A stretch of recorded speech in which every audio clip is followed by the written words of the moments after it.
কাল বাবা মা হুগলির বাড়িতে চলে গেছে। তোমরা হয়তো ভাবতে পারো হুগলির বাড়িটা আবার কোনটা, সেটা না হয় তোমাদের অন্য কোনো ভিডিওতে বলবো। সকালে ঘুম থেকে উঠে স্নান দান করে আমি সিরাম ময়শ্চারাইজার অ্যাপ্লাই করে নিলাম, তারপর সোজা চলে এলাম রান্নাঘরে। তো রান্না করার জন্য এখানে আলু টালু সব কেটে রাখলাম, ফুলকপি। আর ওইদিকে আমার ছেলে চুপচাপ বসে আছে, তো তাড়াতাড়ি রান্নাবান্না সেরে নিলাম। আজকে রান্নাবান্নার কোনো চাপই নেই, কারণ বাবা মা বাড়ি নেই তো। আর বাবা মা বাড়ি না থাকলে রান্নাবান্নার কোনো চাপই থাকে না। আর আজকে নিরামিষ বলে ফুলকপি ভাজা আলু ফুলকপির তরকারি দিয়ে লাঞ্চটা সেরে নিলাম।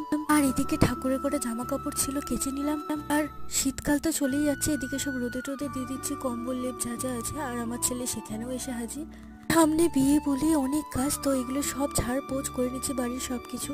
আর সন্ধ্যেবেলায় সন্ধ্যে টন্ধে দিয়ে একটু রিল্যাক্স করতে বসলাম, আর বসে বসে মুড়ি খাচ্ছি। বাবা, এই একটু রিল্যাক্সেশনের সময় আমার। একটু সারাদিন অনেক ধকল গেছে, আমি বসে বসে খাই। আর তোমরা চ্যানেলটা ততক্ষণে সাবস্ক্রাইব করে দাও। আজকের ভিডিওটা এই পর্যন্তই, বাই।